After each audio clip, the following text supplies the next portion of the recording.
আজকের আলোচনা শুরু করছি এক বিস্ফোরক রিপোর্ট দিয়ে।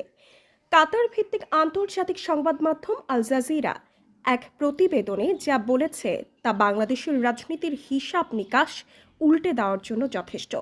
রিপোর্টের সারমর্ম হলো, এবারের নির্বাচন আর একপাক্ষিক নয়, এটি এখন পুরোদস্তুর দ্বিমুখী লড়াই। কিন্তু লড়াইটা আওয়ামী লীগ বনাম বিএনপি নয়, লড়াইটা এখন বিএনপি বনাম জামাতে ইসলামী।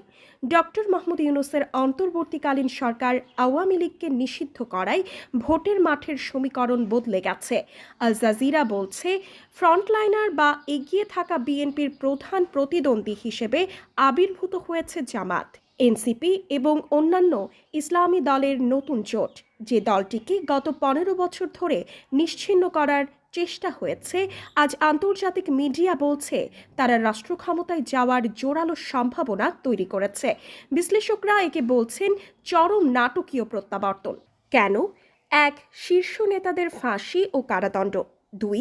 নিবন্ধন বাতিল ও অফিস সিলগালা। 3.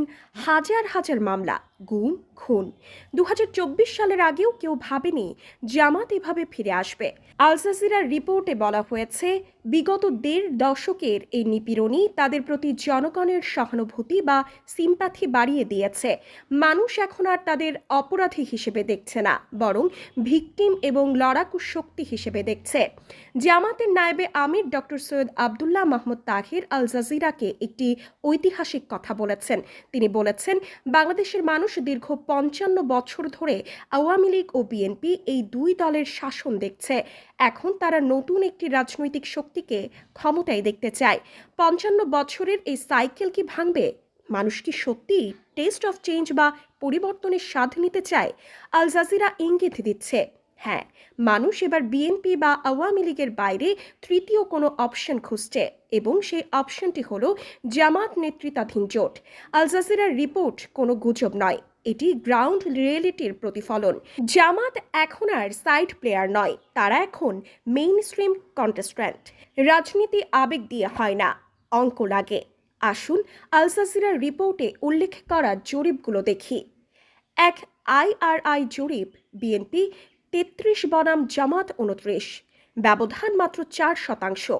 এই জরিপটি হয়েছিল গত ডিসেম্বরে। চলতি বছরের জানুয়ারির জরিপ, বিএনপি 34.7% বনাম জামাত 33.6%। এটাকেই বলে মোমেন্টাম। জামাতের গ্রাফ উপরের দিকে উঠছে, রাইজিং, আর বিএনপির গ্রাফ স্থবির, অর্থাৎ স্ট্যাগন্যান্ট।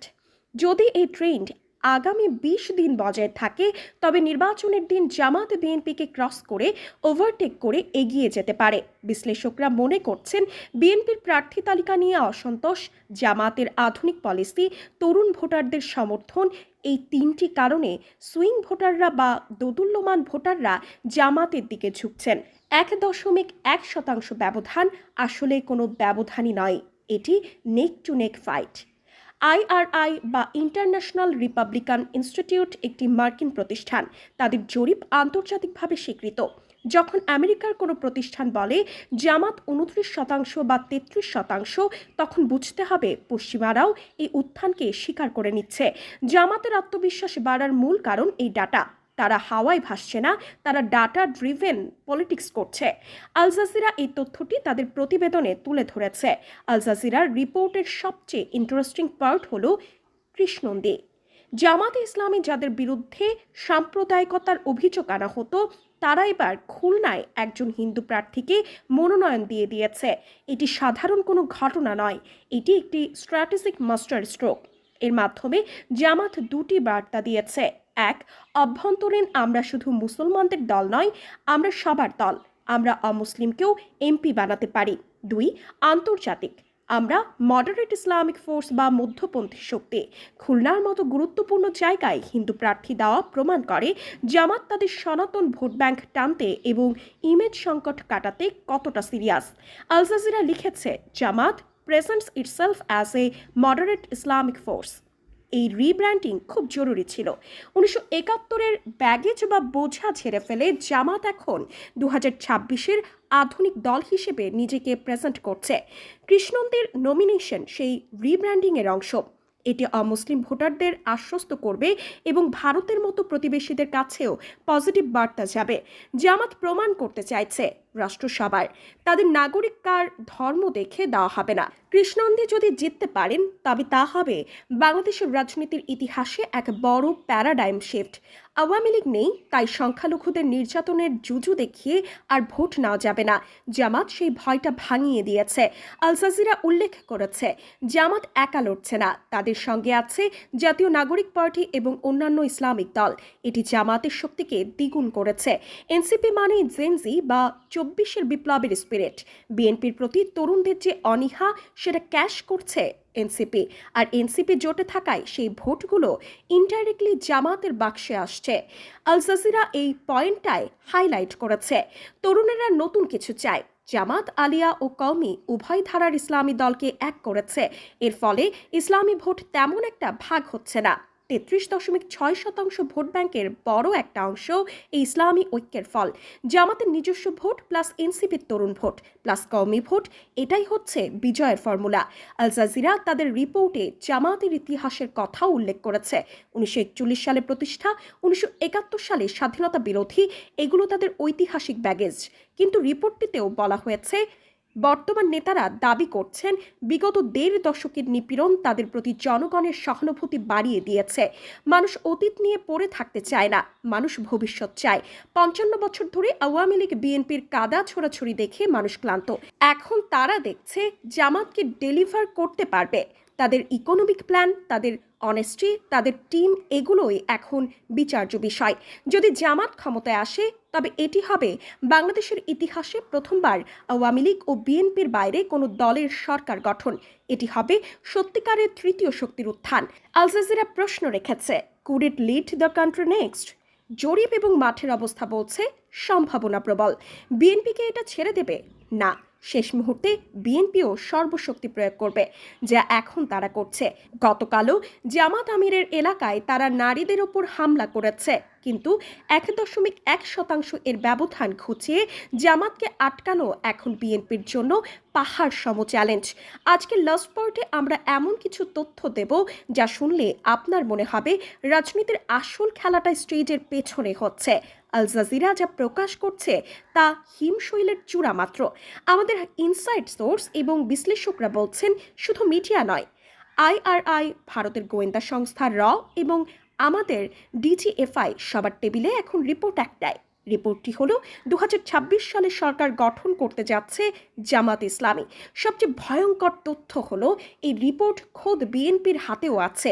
বিএনপির নিজস্ব গবেষণা সেল মাঠ থেকে যে ডাটা এনেছে তা দেখে গুলশান অফিসের নীতি নির্ধারকদের কপালে ভাঁজ। প্রায় সকল গবেষণায় উঠে এসেছে বিএনপির চেয়ে জামাতের সরকার গঠনের সম্ভাবনা বেশি এবং নির্বাচনের দিন যত ঘনাবে জামাতের জনপ্রিয়তা জ্যামিতিক হারে বাড়বে। বিএনপির জন্য সবচেয়ে বড় দুঃসংবাদ হলো তাদের টপ লিডাররা নিজ নিজ আসনে নিরাপদ নন। এটা অকল্পনীয় মনে হতে পারে কিন্তু সত্য। যাদের আমরা বিএনপির স্থায়ী কমিটির সদস্য বা হেভিওয়েট বলে জানি, তাদের আসনেও জামাত বা জোটের প্রার্থীরা এগিয়ে আছে। কেন এমন হলো? এক, জনবিচ্ছিন্নতা। বিএনপির টপ লিডাররা গত 15 বছর এসি রুমে ছিলেন বা জুম মিটিংয়ে ব্যস্ত ছিলেন, মাঠে ছিলেন না। 2, জামাতের সোশ্যাল সার্ভিস। জামাতের প্রার্থীরা করোনাকালে এবং বন্যা পরবর্তী সময়ে মানুষের ঘরে ঘরে গিয়ে সার্ভিস দিয়েছে। 3, তরুণ ভোটার।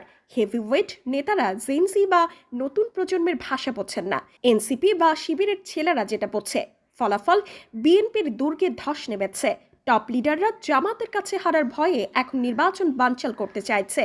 আপনারা বলছেন বিএনপি কেন ভুল করছে? মনোবিজ্ঞান বলে মানুষ যখন চরম ভয়ের মধ্যে থাকে তখন তার ব্রেইন ঠিকঠাকভাবে কাজ করে না। বিএনপি এখন প্যানিক মোডে আছে। তারা জানে সুষ্ঠু ভোট হলে তারা হারবে, তাই তারা ইসি ঘেরাও করছে, পোস্টাল ব্যালট নিয়ে গুজব ছড়াচ্ছে, বিদেশি নাগরিকদের নমিনেশন দেওয়ার মতো ব্ল্যান্ডার করছে। এমনকি তারা বিভিন্ন জায়গায় জামাতের নেতা কর্মীদের উপর হামলা চালাচ্ছে। পার্থক্যটা এখানে স্পষ্ট। জামাত স্থির কারণ তারা জানে তারা জিতছে, কনফিডেন্ট। বিএনপি অস্থির কারণ তারা জানে তারা হারছে, ফেয়ার। এই অস্থিরতাই তাদের ডোবাচ্ছে। তারা যত হাত পা ছুটছে তত বেশি কাদার মধ্যে ডুবে যাচ্ছে। আজকের এই ফাইনাল পার্টির শেষ কথা, র, ডিজিএফআই বা আইআরআই সবার ডেটা মিথ্যা হতে পারে না। সবার গবেষণা বলছে হাওয়া বদলে গেছে। আল জাজিরার মতো আন্তর্জাতিক গণমাধ্যমগুলো যখন জামায়াতের পক্ষে রিপোর্ট করে তখন বুঝতে হবে আন্তর্জাতিক হাওয়াও বদলে গেছে। বিএনপির উচিত ছিল বাস্তবতা মেনে নিয়ে জামায়াতের সঙ্গে সমঝোতা করা বা বিরোধী দলের জন্য প্রস্তুতি নেওয়া, কিন্তু তারা ডু অর ডাই খেলতে গিয়ে সুসাইড করছে। আগামী নির্বাচনে আমরা হয়তো দেখব বিএনপির বাঘা বাঘা নেতারা ধরাশায়ী হয়েছেন, আর জামায়াতের তরুণ ও ক্লিন ইমেজের প্রার্থীরা সংসদে বিশাল মেজরিটি নিয়ে ঢুকছেন। জনগণ সিদ্ধান্ত নিয়ে ফেলেছে, এখন শুধু 12 তারিখের অপেক্ষা। দর্শক, আপনার কি মনে হয় জানান মন্তব্যের ঘরে। আর এই চ্যানেলে নতুন হলে অবশ্যই সাবস্ক্রাইব করে বেল আইকনটি বাজিয়ে রাখুন।